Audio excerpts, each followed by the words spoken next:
기도합니다. 하나님 아버지 감사합니다. 토요일입니다. 주일을 준비하면서 우리 성도들이 말씀에 더욱 귀착하게 하시고 말씀에 따라 늘 승리하게 하시며 가정들마다 지켜주시고 또한 우리 교회를 힘있게 붙잡으시옵소서. 오늘도 큰 은혜 주시길 바라고 예수님 이름으로 기도합나이다. 아멘. 네, 오늘은 15일 토요일입니다. 사도행전 10장 34절로 48절 제가 읽습니다.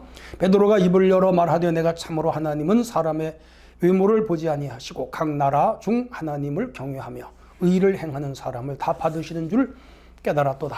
만유의 주 되신 예수 그리스도로 말미암아 화평의 복음을 전하사 이스라엘 자손들에게 보내신 말씀 곧 요한이 그 세례를 반포한 후에 갈릴리에 시작하여 온 유대에 두루 전파된 그것을 너희도 알거니와 하나님이 나사렛 예수에게 성령과 능력을 기름 붓듯 하셨음에 그가 두루 다니시며 선한 일을 행하시고 마귀에게 눌린 모든 사람을 고치셨으니 이는 하나님이 함께 하셨음이라. 우리는 유대인의 땅과 예루살렘에서 그가 행하신 모든 일의 증인이라. 그들이 나무에 달아 죽였으나 하나님이 사흘 만에 다시 살리사 나타내시되 모든 백성에게 하신 것이 아니요 오직 미리 택하신 증인 곧 죽은 자 가운데서 부활하신 후 그를 모시고 음식을 먹은 우리에게 하신 것이라. 우리에게 명하사 백성에게 전도하되 하나님이 살아있는 자와 죽은 자의 심판장으로 정하신 자가 곧 이 사람인 것을 증언하게 하셨고 그에 대하여 모든 선지자도 증언하되 그를 믿는 사람들이 다 그의 이름을 힘입어 죄사함을 받는다 하였느니라. 베드로가 이 말을 할 때 성령이 말씀 듣는 모든 사람에게 내려오시니 베드로와 함께 온 할례 받은 신자들이 이방인들에게도 성령 부어주심으로 말미암아 논란이 이는 방언을 말하며 하나님 높임을 들음이로라. 이에 베드로가 이르되 이 사람들이 우리와 같이 성령을 받았으니 누가 능히 물로 세례 베풀음을 금하리요 하고 명하여 예수 그리스도의 이름으로 세례를 베풀라 하니라. 그들이 베드로에게 며칠 더 머무기를 청하니라. 아멘. 예, 오늘은 의를 행하는 이에게 하나님이 주시는 선물, 이런 주제가 되겠습니다. 자, 이제 베드로가 그 고넬료가 보낸 3명의 사람을 따라 이틀 만에 지금 가이사라에 왔습니다. 큰 도시죠. 항구 도시고요. 그리고 고넬료의 집으로 갔습니다. 그리고 이제 그 고넬료 가족, 친척, 아마 그 군인들도 모였을 거예요. 상당히 많은 사람이 모였을 것 같아요. 그들에게 설교를 합니다. 34절로 43절의 내용이 쭉 설교입니다. 근데 설교의 핵심이 예수님 증거예요. 아주 복음이에요. 자, 내용이 이렇습니다. 베드로가 입을 열어 이제 딱 포문을 열었습니다. 그리고 참으로 하나님은 사람을 외모로 보지 아니하신다. 맞아요.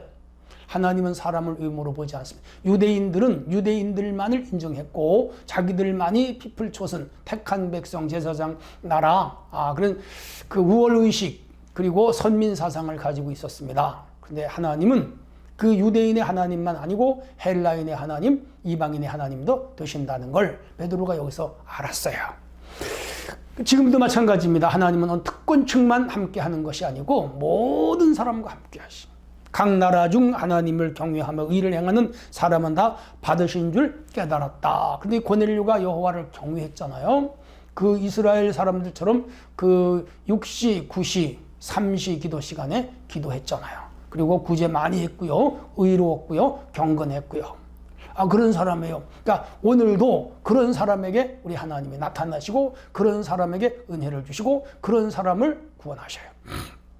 베드로가 36절 만유의 주 되신 그리스도로 말미암아 화평의 복음을 전하사 이스라엘 자손에게 보내신 말씀 곧 요한이 세례를 반포한 후에 갈릴리 시작해서 유다의 온 지역에 복음이 전파됐다. 맞아요. 예수님은 세례 요한에게 세례를 받았습니다. 40일 광야에서 금식하시고 12제자를 갈릴리에 가서 모으시고 그들에게 복음을 증거하시고 거기서 이제 갖가지 기적과 이적과 능력과 표적을 나타내십니다. 물이 변하여 포도주가 되게 하고 왕의 하인을 고쳐주고 중풍병자를 고쳐주고 또 손 못 쓰는 사람을 고쳐주고 말 못하는 사람을 고쳐주시고 귀신 들린 자를 쫓아내고 오병이로 5,000명을 먹어주시고 38년 된 병자라든지 12의 혈루증을 앓던 여인을 많이 고쳤어요. 수도 없이 고치시고 치유하시고 그리고 마귀를 내쫓으시고 그러면서 복음 전도를 3년 내내 꼬박하셨습니다. 그리고 하나님이 나사렛 예수에게 성령을 기름 붓듯 부으셨다. 맞아요. 예수님에게 주의 영이 임했잖아요. 언제? 세례요한에게 세례받고 올라올 때 하늘로부터 성령이 비둘기 같이 임했고 베드로는 기름 붓듯이 부었다. 그렇게 말씀합니다. 그게 그리스도예요. 왕을 세울 때, 선지자를 세울 때, 제사장을 세울 때 그의 머리에 기름을 붓잖아요. 그 기름은 성령을 의미하기도 해요.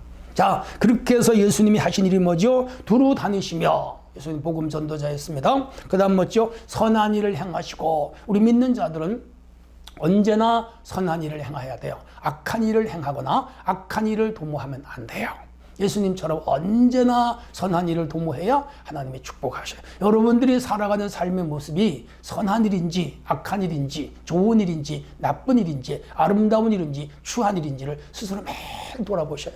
그리고 자신이 말하는 말이 선한 말인지 악한 말인지 아름다운 말인지 욕된 말인지 의로운 말인지 불의한 말인지 유익이 되는 말인지 유익이 되지 않는 말인지 혹은 시기, 질투, 흠담, 비평, 불평, 불만하는 말이 아닌가, 가시돋친 말은 아닌가, 그리고 거짓말은 아닌가 우리 돌아봐야 돼요.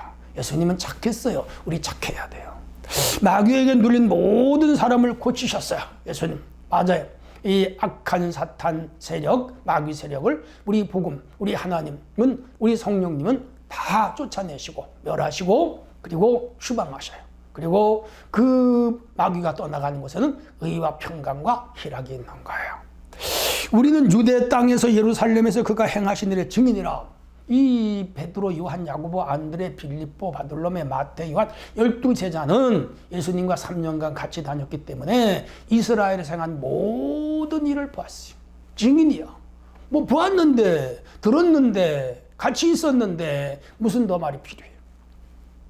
그런데 그들이 유대 교인이고 유대 교인들이 예수님을 십자가에 죽였지만은 예수님은 어떻게 되었죠? 3일 만에 살아나셨어요. 부활했어요. 막달라 마리아가 받고 살로메가 받고 마리아가 받고 베드로가 받고 12사도가 받고 아이고 엠마오 2제자가 받고 그리고 11제자가 받고 갈릴리의 7제자가 받고 500명이 동시에 받고 예수님 부활한 그걸 본 증인들이죠. 베드로도 증인이죠. 그래서 모든 백성에게 하신 것이 아니라 미리 택하신 증인 곧 죽은 자 가운데 부활하신 후 그를 모시고 음식을 먹은 우리에게 하신 것이라.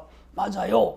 그래서 예수님이 부활해서 제일 먼저 모든 사람에게 보이지 않고 사전에 택하여 사도로 키운 이 12제자에게 임했고요. 그리고 그들이 만찬에 같이 있었잖아요. 그리고 부활 후에 예수님은 저 갈릴리 바닷가에 오셔서 조반을 지어 그들을 먹이셨고 내 양을 먹이라, 내 양을 치라, 내 양을 먹이라 소명 주셨잖아요. 사명 주셨잖아요. 그래서 베드로가 그 얘기 하는 거야. 그래서 우리는 주님이 부활하신 후에 먹었고 같이 있었고 들었고 사명을 받았다 해서 42절에 우리에게 명하사 백성에게 전도하라.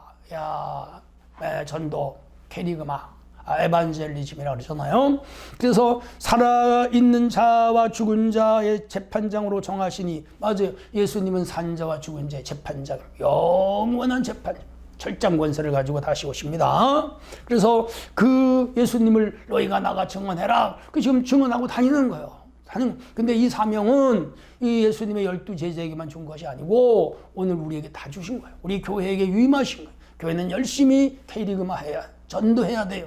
열심히 외적 소명, 내적 소명을 우리가 받도록 저들을 주님의 교회로 데려와야 돼. 사람을 강권에 들어가 내 집을 채워라. 주님 오시는 그날까지 교회가 해야 할 사명은 복음 전파, 영혼구원, 나라 확장 운동입니다. 자, 이렇게 해서 그에 대하여 모든 선지자도 증언하되 그를 믿는 사람들 다 그 이름을 힘입어 주의 사함을 받는다 하였도다. 구약의 선지자들도 그들이 다 예언의 중심에는 예수님이 계셨고 그 예수 메시아를 믿어야 주의 사함 받고 구원받는다고 외쳤는데 그분이 바로 예수 그리스도이며 고넬료 집에 와서 지금 베드로가 설교하는 그 복음의 핵심 증인이 인물이 누구냐? 예수님.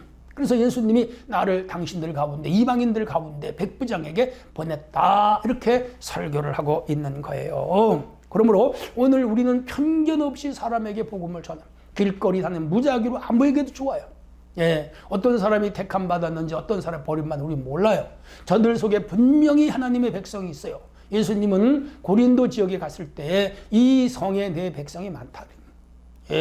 비시디아 안독에서 전도할 때에 구원을 주기로 작정된 자 참 있더라. 부천시에 구원 주기로 작정된 자는 다 믿게 되어 있는데 무엇을 통하여? 전도를 통하여. 누가 해야 돼요? 우리가 해야 돼요. 어느 교회가 해야 돼요? 물론 다른 교회도 하지만 우리 은혜교회가 해야 돼요. 우리 모두가 이 사명을 감당하기를 원합니다. 한편 44절로 48절에는 이방인이 성령을 받는 것에 대하여 베드로도 놀랐고 함께 온 유대인들도 놀랐어요. 베드로가 이 말을 할 때 성령이 말씀드린 모든 사람에게 내려오시니, 성령은 내 마음속에 일어나는 게 아니에요.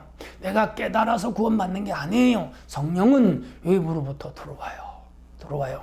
마치 코로나 병을 위하여 우리가 예방주사를 맞는데 우리 속에서 면역력이 생기는 것이 아니고 외부 주사기로 우리 어깨에 주사약을 넣어야 돼요. 그래야 우리 속에 뭐가 생겨요? 면역력이 생겨요. 그리고 내성이 생기는 거라. 그래서 병마를 이기고 코로나를 물리치고 코로나가 걸리지 않게 하는 거예요. 마찬가지로 성령은 외부로부터 오는 거예요. 하늘로부터 오는 거예요. 우리 하나님이 내려주시는 거예요. 그래서 성령을 완전히 성령은 임파워링. 그래서 성령은 하나님 부어주시래요. 저는요, 우리 은혜교회 성도들이 성령을 다 받기를 축복합니다. 베드로와 함께 온 할례 받은 신자들이 이방인에게 성령 주심을 말미암아 놀랬어. 야, 이게 할례만 받아야 구원받는 줄 알았는데 아니네. 이방인도 성령을 받네. 이방인에게 성령이 임하네. 깜짝 놀랐어. 왜냐하면 그 고넬료 가정이 그날 방언을 했어. 어와스트로바이 캔노로바 이안노라바스트로바이 막 나오는 거예요, 방언이. 그러니까 놀랬지. 120명이 방언 받았는데 오순절 다락방에서 여기 고넬료 집에 성령이 똑같은 성령이에요. 그러니까 성령은 단회적이 아니라 영속적이 맞아요. 예루살렘에 임한 성령이 지금 고넬료의 가정에도 임하고 사마리아 교회도 임했잖아요. 오늘 한국에도 1907년에 평양 장대현 교회 성령이 크게 임했잖아요. 그리고 오늘 이 땅에 예수 믿는 사람 다 임했고요. 저도 성령 받았어요. 우리 교회 성령 다 성령 받았죠. 성령은 외부로부터 오는 영이 받아야 돼요. 베드로가 이 사람들이 우리와 같이 성령을 받았는데 세례 받아야지, 세례 주자. 그래서 그들 즉석에서 세례 받았어요. 오늘은 이제 교회가 제도화되어서 바로 세례는 주지 않고 일정 기간 교회를 다니고 교회의 훈련 프로그램에 참석한 사람에게 세례를 주지만 초기 교회는 즉석에서 예수 믿으면 바로 세례를 줘요. 그래서 고넬료 가정이 다 세례를 받았어.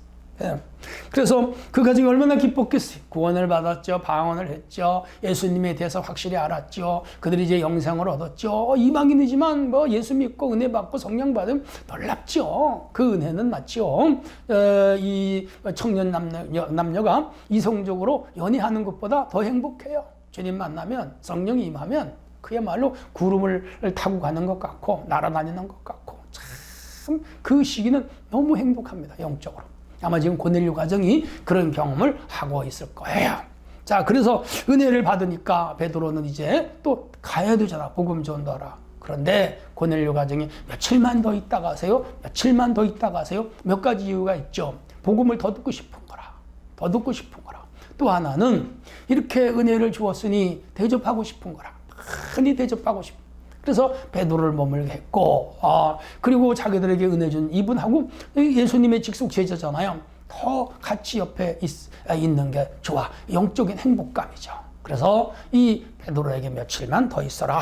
그러나 베드로는 또 할 일이 많죠. 자, 여기서 우리가 성령 받는 방법, 하나님이 어떤 사람에게 성령을 주시는가? 첫째는 사모하는 자에게 주세요. 이 고넬료 성령 사모했어요. 은혜를 사모했어요. 그래서 늘 기도했어요. 두 번째는 기도 많이 하는 사람에게 성령이 임해요. 9시 기도 시간에 기도하다가 천사의 내방을 받고 베드로 초청하라는 지시를 받고 사람을 보내 베드로를 초대하고, 그래서 베드로에게 설교를 듣고 성령을 받고 은혜를 받고 구원을 받고 세례를 받잖아요. 놀라운 역사죠. 그러므로 오늘 기도 많이 하셔야 돼요. 은혜교회 성도들이시여 기도 많이 하시기를 바랍니다. 또 하나는 복음을 듣고 복음을 믿어야 돼. 즉 수용성이 있어야 돼. 베드로가 예수님에 대한 복음 증거할 때 공갈치고 있네. 그게 말이 돼? 어떻게 죽은 사람이 살아나? 아이고 참 웃기네. 그랬다면 이 사람들은 주여, 이 사람들은 뭐지요? 성령 못 받았어.